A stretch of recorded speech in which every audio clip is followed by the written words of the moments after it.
तो दोस्तों फाइनली यहाँ पर हम बात करने वाले हैं नई शिक्षा नीति को लेकर। जैसे कि आपको पता है कि अब जल्दी नई शिक्षा नीति लागू होने वाली है, जिसमें 10th क्लास को यहाँ पर ख़त्म किया जाएगा, वहीं साथ साथ एमफिल को भी यहाँ पर ख़त्म किया जाएगा। तो दोस्तों अब जो शिक्षा नीति आई है 5+3+3+4 की, तो इसे हम समझेंगे कि ये क्या नियम है और ये किस प्रकार से काम करता है। तो दोस्तों अभी तक जो सिस्टमेटिक सिस्टम चला आ रहा था उसमें 34 से 35 साल के बाद यहाँ पर परिवर्तन किया गया है, क्योंकि शिक्षा को नया अपडेट देना या नई शिक्षा नीति को लाना भी बहुत आवश्यक है, क्योंकि समय में परिवर्तन हो रहा है, नई टेक्नोलॉजी आ रही है। इस प्रकार से यहाँ पर शिक्षा में भी नया परिवर्तन किया जा रहा है। तो दोस्तों बहुत बड़ी खुशखबरी की बात है कि यहाँ पर 10th आपके लिए खत्म की जा रही है। वहीं आपकी जो शिक्षा है उसमें रोजगार के आपको यहाँ पर बहुत ज़्यादा अवसर मिलने वाले हैं। तो दोस्तों इस वीडियो के साथ आप बने रहेगा, पॉइंट टू पॉइंट में आपको समझाऊंगा कि 5+3+3+4 सिस्टम क्या है। साथ साथ आपको मैं ये समझाऊंगा कि नई शिक्षा नीति का आपको क्या फ़ायदा यहाँ पर होने वाला है। दोस्तों सबसे पहले समझेंगे हम 5 इयर्स फंडामेंटल्स की क्लासेस क्या है।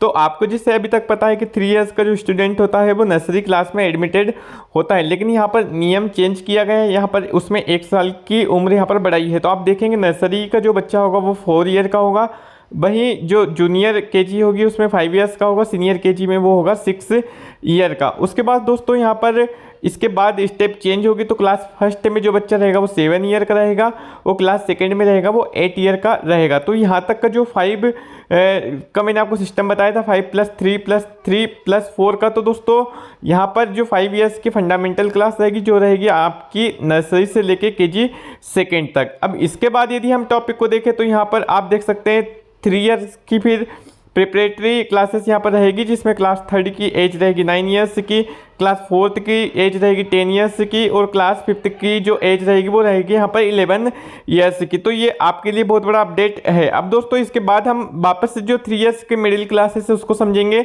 तो क्लास 6 की एज यहाँ पर रहने वाली 12 इयर्स की, क्लास 7 की जो बच्चे की उम्र रहेगी वो रहेगी 13 इयर्स की, और क्लास 8 के स्टूडेंट की एज रहेगी यहाँ पर 14 इयर्स की। तो दोस्तों ये आपको 5+3+3 का यहाँ पर अभी तक सिस्टम समझ में आया। अब मैं आपको आगे लेके चलता हूँ कि 9th और 10th के लिए यहाँ पर क्या कुछ होने वाला है। तो दोस्तों अब यहाँ पर जो 4 इयर्स का सेकेंडरी सिस्टम लेके आए हैं, तो सेकेंडरी सिस्टम क्या है अब यहाँ पर आपको समझना होगा। क्लास 9th की जो एज रहेगी वो रहेगी 15 इयर्स की, देन क्लास से जो 10th रहेगी उसमें स्टूडेंट रहेगा यहाँ पर 16 इयर्स का। लेकिन दोस्तों अब पहले आपको जैसे पता है यहाँ पर पहले 10 होता था, मतलब माध्यमिक शिक्षा मंडल में आप देखते थे तो पहले हाई स्कूल होता था, अब और हायर सेकेंडरी आप यदि माध्यमिक शिक्षा मंडल में देखेंगे तो हाई स्कूल होता है, उसके बाद हायर सेकेंडरी स्कूल होता है, मतलब 10 और 10+2 की क्लासेस यहाँ पर होती थी। लेकिन अब 4 इयर्स का आपका सेकेंडरी सेशन यहाँ पर रहेगा, जिसमें क्लास 9th रहेगी, क्लास 10th रहेगी, क्लास 11th रहेगी, क्लास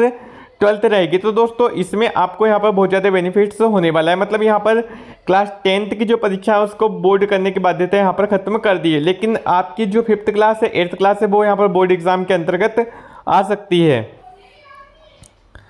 अब दोस्तों मैं आपको बता दूं इसके बाद जो अपडेट है वो है कि विषय को लेकर यहाँ पर बाध्यता खत्म कर दी है। जैसे कि आपको पता है कि 10th के बाद यदि हम 11th में कोई सब्जेक्ट लेते थे, जैसे कोई बच्चा मैथ्स का स्टूडेंट है तो उसको maths, physics, chemistry, Hindi, English लेना पड़ता था। लेकिन दोस्तों अब ऐसा सिस्टम हो गया कि कोई मैथ्स का स्टूडेंट है उसे केमिस्ट्री नहीं लेना है या फिजिक्स नहीं लेना, वो बायो लेना चाहता है, साथ में कंप्यूटर लेना चाहता है, तो वो इस टाइप के सब्जेक्ट ले सकता है। लेकिन पहले क्या होता था, एक बैच बना हुआ था कि जो आर्ट्स का बच्चा उसके लिए 5 सब्जेक्ट स्पेशल होते थे कि ये आपको पढ़ना ही पड़ेगा।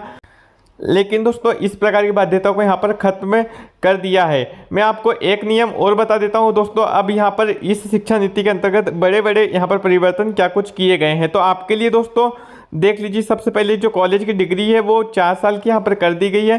पहले 3 साल का होता था कोर्स, लेकिन अब यहाँ पर आपका जो कोर्स है वो 4 साल का रहेगा। लेकिन दोस्तों इसमें एक फैसिलिटी आपको ये दी गई है कि आप यहाँ पर डिप्लोमा भी ले सकते हैं। 3 साल के बाद आप डिप्लोमा ले सकते हैं और 4 साल की भी यहाँ पर डिग्री आप कर सकते हैं। यदि आप 4 साल की डिग्री करते हैं तो यहाँ पर आपको एमफिल की आवश्यकता नहीं होगी। अब दोस्तों क्लास 10th में यदि देखेंगे तो क्लास 10th को यहाँ पर बोर्ड था उसको ख़त्म कर दिया है।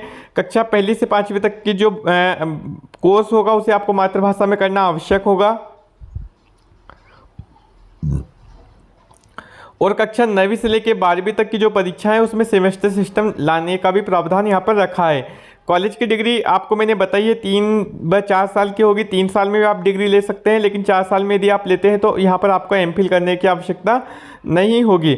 लेकिन दोस्तों अब ये सिस्टम कब लागू किया जाएगा, कब तक इसे जारी किया जाएगा, इन बातों को यहाँ पर समझना होगा। क्योंकि दोस्तों शिक्षा में जो परिवर्तन किया जा रहा है उसको यहाँ पर अपडेट करना, लोगों के साथ इसे लेके आना, शिक्षा विभाग के साथ चर्चा करना, ये सब बातें अभी यहाँ पर चल रही है। लेकिन अभी इसकी स्पेशल कोई तारीख यहाँ पर फिक्स नहीं की है कि इस सत्र से इसे लागू किया जाएगा। लेकिन दोस्तों मुझे ऐसा लगता है कि जो सेशन रहेगा 2023-24 का, उसमें इसे लागू कर दिया जाएगा। उम्मीद करता हूँ दोस्तों आपको मेरे द्वारा दी गई जानकारी यहाँ पर पसंद आई होगी। यदि जानकारी पसंद आई है तो वीडियो को लाइक कीजिए, चैनल को सब्सक्राइब कीजिए, ज़्यादा से ज़्यादा शेयर कीजिए। Thank you friends.